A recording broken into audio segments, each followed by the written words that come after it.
যে কোনো কিছু হারায় না, কিছু প্রকট থাকে, কিছু অপ্রকট হয়, কিছু জিনিসকে দেখা যায় ইন্দ্রিয়ের দ্বারা, শোনা যায়, কিছু বিষয়কে আর দেখা যায় না, তার মানেই সে অস্তিত্বহীন নয়।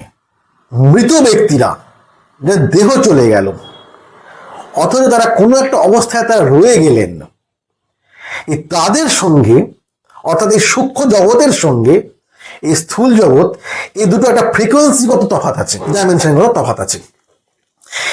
এই তফাৎটা সবসময় তফাৎ থাকে, এই দুটো এক জায়গায় কোনো আসে না। কিন্তু কখনো কখনো কখনো কখনো সারা বছরের বিভিন্ন অ্যাস্ট্রোলজিক্যাল দৃষ্টিভঙ্গি অনুযায়ী তারা মানুষ বার করে দেখেছে, কখনো কখনো সময় সারা বছরের মধ্যে বিশেষ কোনো সময় তৈরি হয় যখন এই দুটো জগৎ একটা প্যারালাল জায়গায় আসতে পারে, একটা সেতু নির্মাণ হয়। এই যে সেতু যেটা তৈরি হয় এর সময়কাল আছে।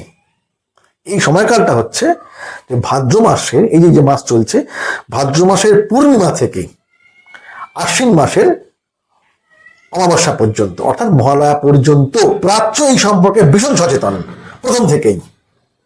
তার জগৎ বলতে সবসময় বোঝে এই ভেরিয়েশনটা, যে স্থূল আছে, সূক্ষ্ম আছে, আরো সূক্ষ্ম আছে, অনেক ডাইমেনশন আছে, একটা ডাইমেনশন নয়, তার মধ্যে অনেক কিছু থাকতে পারে। তো যাই হোক, সেই সূক্ষ্মতার সঙ্গে এই স্থূলতার একটা সংযোগ তৈরি হয়।